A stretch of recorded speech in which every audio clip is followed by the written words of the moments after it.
So hello guys, I am Tanvi and I welcome you all to my channel Tanvi Education। तो आज हम यहाँ पे discuss करने वाले हैं अपना क्लास 12th का कंटेम्प्ररी वर्ल्ड पॉलिटिक्स की बुक का चैप्टर 4 कंटेम्प्ररी साउथ एशिया। ये इस चैप्टर की पार्ट 4 वीडियो है। Part 1 and part 2 and part 3 video मैंने ऑलरेडी अपने चैनल पे अपलोड कर दी है। जिसने नहीं देखी है वो वहां से part 1, part 2 and part 3 video को देख सकता है। So in part 4 video, now we will going to discuss about India and Sri Lanka relationship. In part 3 video, I have already discussed about the Sri Lanka. So now in part 4 video, first of all we will discuss about India and Sri Lanka.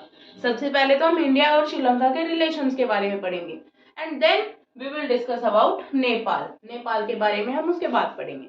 So let us start our part 4 video. So political relations between India and Sri Lanka. अब सबसे पहले हम discuss करेंगे political relation, politics basis पे उनके किस तरीके के रिलेशंस हैं। So the first point is high level exchange of visit at regular interval. क्या होता है कि हमारे प्राइम मिनिस्टर उनके वहां पे जाते हैं, फिर उनके प्रेसिडेंट एंड प्राइम मिनिस्टर हमारे यहाँ पे विजिट करते हैं, तो ये रेगुलर इंटरवल पे उनका विजिट होता रहता है। नेक्स्ट पॉइंट है in Feb 2015 Maithripala Sirisena the Sri Lanka president visited to India. फरवरी में क्या हुआ, उनके प्रेसिडेंट आए हमारे यहाँ पे 2015 में। And then in March 2015 Narendra Modi paid a return visit. उसके बाद क्या हुआ कि नरेंद्र मोदी गए कहाँ पे, श्रीलंका में, in March 2015। And the next point is the common member in SAARC. दोनों ही कंट्रीज, श्रीलंका भी एंड इंडिया भी, दोनों ही कॉमन मेंबर है कहाँ पे, सार्क के। जो 7 मेंबर कंट्रीज हैं उनमें दोनों का ही नाम आता है, इंडिया का भी श्रीलंका का भी। नेक्स्ट जो हम डिस्कस करेंगे वो है कमर्शियल रिलेशनशिप। अब उनके कमर्शियल बेसिस पे मींस ट्रेड एंड कॉमर्स के बेसिस पे, इन्वेस्टमेंट के बेसिस पे किस तरीके के रिलेशंस है, इकोनॉमिक वाइज किस तरीके के उनके रिलेशंस है। So the first point is priority destination for direct investment from India. जो इंडिया के जो लोग हैं डायरेक्ट इन्वेस्टमेंट जो करते हैं उनके लिए जो प्रायोरिटी है, मेजर प्रायोरिटी क्या है, वो श्रीलंका है। मींस हमारा जो हम है जो इंडिया के जो सिटीजन्स हैं वो डायरेक्ट इन्वेस्टमेंट कहाँ पे करना पसंद करते हैं, श्रीलंका में। जो नेक्स्ट पॉइंट वो है कि India is Sri Lanka's largest trade partner among SAARC. India and Sri Lanka आपस में उनका बहुत ही अच्छा ट्रेडिंग सिस्टम है एक। एंड इंडिया क्या है, लार्जेस्ट ट्रेडिंग पार्टनर है श्रीलंका का in the SAARC member countries. And ऐसा ही सेम श्रीलंका के साथ भी है कि श्रीलंका भी one of the largest trading partner है इंडिया के साथ among the SAARC member countries.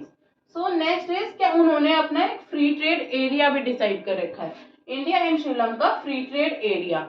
अब हम डिस्कस करेंगे cultural and educational relationship between India and Sri Lanka.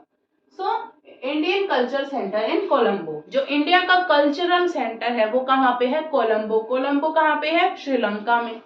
Next point क्या है कि India offers about 230 scholarship slots annually to Sri Lankan students. हर साल इंडिया अराउंड 230 स्टूडेंट्स को स्कॉलरशिप प्रोवाइड करता है। किनको, श्रीलंकन स्टूडेंट्स को। जो श्रीलंका के स्टूडेंट्स हैं उनको स्कॉलरशिप प्रोवाइड करता है। एंड जो नेक्स्ट पॉइंट वो है कि Indian music, dance, Hindi and yoga is followed in Sri Lanka. जो हमारा हिंदी सॉन्ग्स होते हैं, हमारा जो योगा है एंड जो म्यूजिक एंड डांस है वो बहुत ही ज्यादा पॉपुलर है श्रीलंका में। लोग वहाँ पे फॉलो करते हैं हमारे डांस को, हमारे म्यूजिक को, योगा को। सो अब हम नेक्स्ट डिस्कस करेंगे नेपाल के बारे में। So Nepal, it was a Hindu nation in the past. Nepal क्या है, पुराने टाइम में, in the history it was an Hindu nation, हिंदुओं का एक कह सकते हैं नेशन था। And but later change into a constitutional monarchy for many years. उसके बाद क्या हुआ कि वहां पे कॉन्स्टिट्यूशनल मोनार्की आ गई, मोनार्की सेटअप हो गई थी। एंड फॉर अराउंड 240 इयर्स तक वहां पे मोनार्की का रूल रहा। एंड उसके बाद फिर 2008 में जाके वहां पे डेमोक्रेसी सेटअप हो पाई।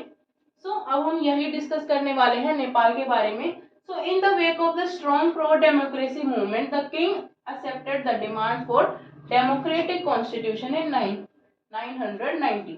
क्या हुआ कि वहां पे एक strong pro democratic movement start हो गई, तो उसकी वजह से जो वहां पे किंग थे उन्हें एक्सेप्ट करना पड़ा डेमोक्रेटिक कॉन्स्टिट्यूशन को। कब हुआ था ये, इन्होंने कब एक्सेप्ट किया था डेमोक्रेटिक कॉन्स्टिट्यूशन को? इन 1990 में। उसके बाद क्या हुआ कि there was a conflict among the democrats, Maoist and the monarchist. जो तीन वहां पे थे, पहले थे डेमोक्रेट्स, दूसरे थे माओइस्ट जो माओ के प्रिंसिपल्स को फॉलो करते थे, एंड थर्ड थे मोनार्किस्ट जो किंग्स वगैरह होते हैं वो। सो दे four these forces which lead to the abolition of the parliament। वहां पे फिर उसके बाद क्या हुआ, इन फोर्सेस की वजह से अबॉलिशन हो गया पार्लियामेंट का, पार्लियामेंट अबॉलिश हो गया, and the dismissal of the government, government भी डिसमिस हो गई इन 2002। एंड उसके बाद क्या हुआ कि वहां पे किंग का रूल आ गया, दोबारा से मोनार्की सेटअप हो गई। अब उसके बाद क्या हुआ कि again in 2006 after a pro democratic movement the king force to restore the house of representation.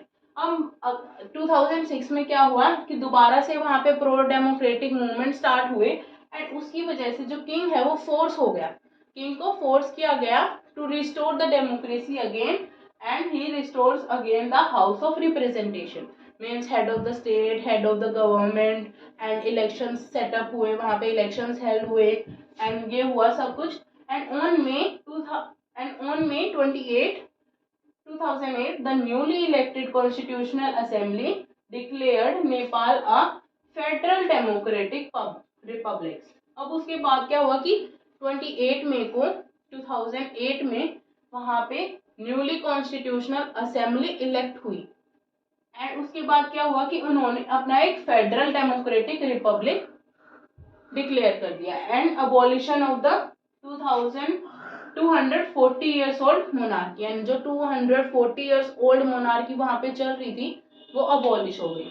And then Nepal today has a president as the head of the state and prime minister as the head of the government, and Nepal is governed according to the constitution which came into effect on 20th September 2015। And अब वहां पे एक constitution भी setup हो गया है उनका, and कब इफेक्ट में आया था? On 20th September 2015 को। So here our part 4 video ended.